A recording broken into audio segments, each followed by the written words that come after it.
गुजरात के एक गांव में चतुर नाम का एक व्यक्ति रहता था। चतुर के परिवार में कोई नहीं था। उसके माता पिता बचपन में ही उसे छोड़कर चले गए थे, जब से वो अकेला रह रहा था। चतुर पढ़ा लिखा नहीं था, पर दिमाग से बहुत तेज था। गर्मी का टाइम था। एक दिन स्वप्नलोक के राजा गांव में आते हैं और देखते हैं कि गांव में इतनी गर्मी है, ये लोग कैसे सहन करते हैं इतनी गर्मी को। इनके घर इतने ठंडे हैं कि इस गर्मी का असर इन पर नहीं हो रहा। राजा ने घोषणा करी कि कल वो सबके घर पर आएंगे और जिसका घर उन्हें सबसे ज़्यादा ठंडा मिलेगा उसे वो इनाम के रूप में अशर्फियाँ देंगे। ये सुनकर सब लोग कोई ना कोई जुगाड़ में लग गए। उनके पास इतने पैसे भी नहीं थे कि वो महंगे महंगे एसी लगा सकें। सब सोच में पड़ गए, आखिर कैसे अपने घर को ठंडा रखा जाए। गांव के सबसे वृद्ध व्यक्ति चतुर से पूछते हैं, चतुर, तुम क्या करोगे? तुमने कोई उपाय सोचा? नहीं काका, अभी तो कुछ नहीं सोचा। फिर वो वृद्ध व्यक्ति बाकी लोगों से पूछता है, हरिया, तुमने कुछ सोचा कैसे घर को ठंडा रखा जाए इस गर्मी में, ताकि राजा खुश हो जाएं, हमारे जुगाड़ को देखकर और इनाम हमें ही दें। काका, मैंने सुना है एसी से घर बहुत ठंडा होता है, पर हमारे पास तो एसी के पैसे भी नहीं हैं। और एसी के लिए तो शहर भी जाना होगा, वहाँ बहुत बढ़िया एसी मिलते हैं। पर वो बहुत महंगे होते हैं, हम उन्हें खरीद नहीं पाएंगे। हरिया बोलता है, काका, तो क्या हुआ? अगर एसी नहीं ले सकते तो कूलर तो खरीद ही सकते हैं। वो भी बहुत ठंडा कर देता है घर को, और वो तो गांव में भी मिल जाएगा। उसके लिए शहर भी जाने की ज़रूरत नहीं पड़ेगी। और वो एसी की तरह महंगा भी नहीं है।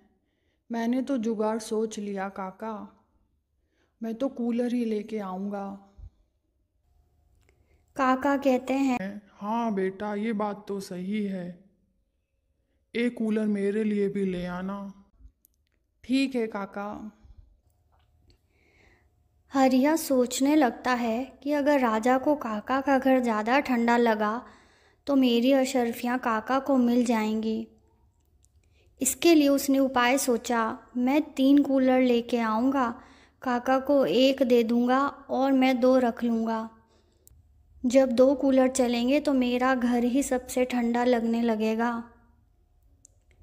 अब तो तय रहा, मैं कूलर ही लेकर आऊँगा। इस तरह सब अपने अपने जुगाड़ लगाने में लग गए, पर चतुर सोच में पड़ गया था।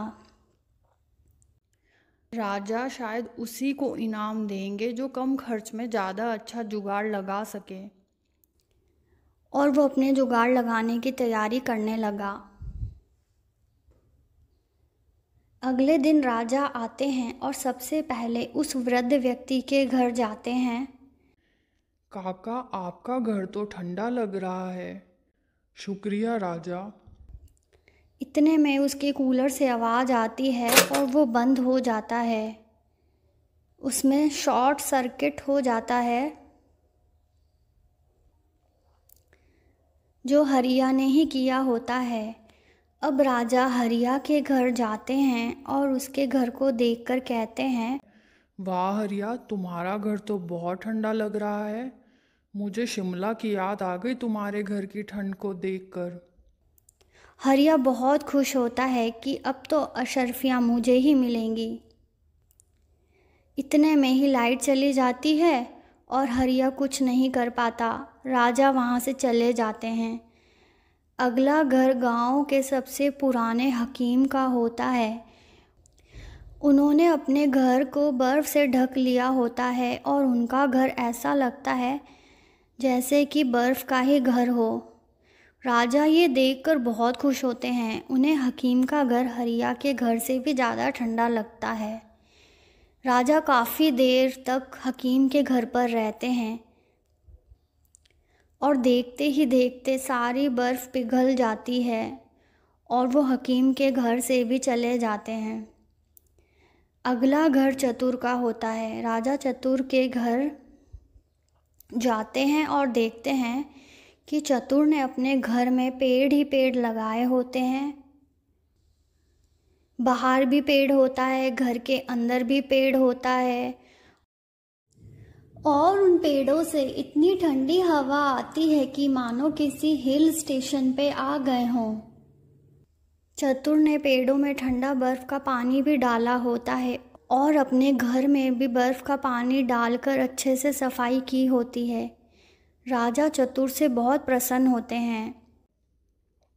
चतुर, तुमने दिमाग लगाया। कम खर्च में कैसे घर को ठंडा रखा जाए, ये तुम ही कर सकते थे।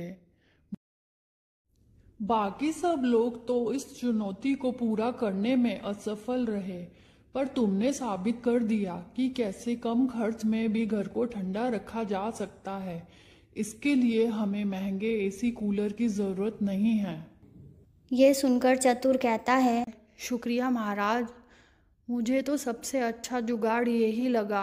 आखिर पेड़ ही तो हमें धूप और गर्मी से बचाते हैं। अब मैं इन पेड़ों का इस्तेमाल नहीं करता तो क्या करता। मेरे पास तो इतने पैसे भी नहीं थे महंगे एसी कूलर लेने के। ये सुनकर राजा कहते हैं, मुझे तुम्हारा ये उपाय बहुत पसंद आया। और अशर्फियों से भरी पोटली चतुर को दे देते हैं। चतुर पोटली को देखकर बहुत खुश होता है। इस कहानी से हमें ये सबक मिलता है कि ज़रूरी नहीं जीवन में महंगी चीज़ें ही सुकून देती हों, कभी कभी सस्ती चीज़ों से भी सुकून मिलता है। इसी तरह की रोचक और मनोरंजक कहानियाँ देखने के लिए हमारे चैनल को सब्सक्राइब कीजिए और बेल आइकन का बटन भी दबा दीजिए ताकि आने वाली हर कहानी आप तक पहुंच सके।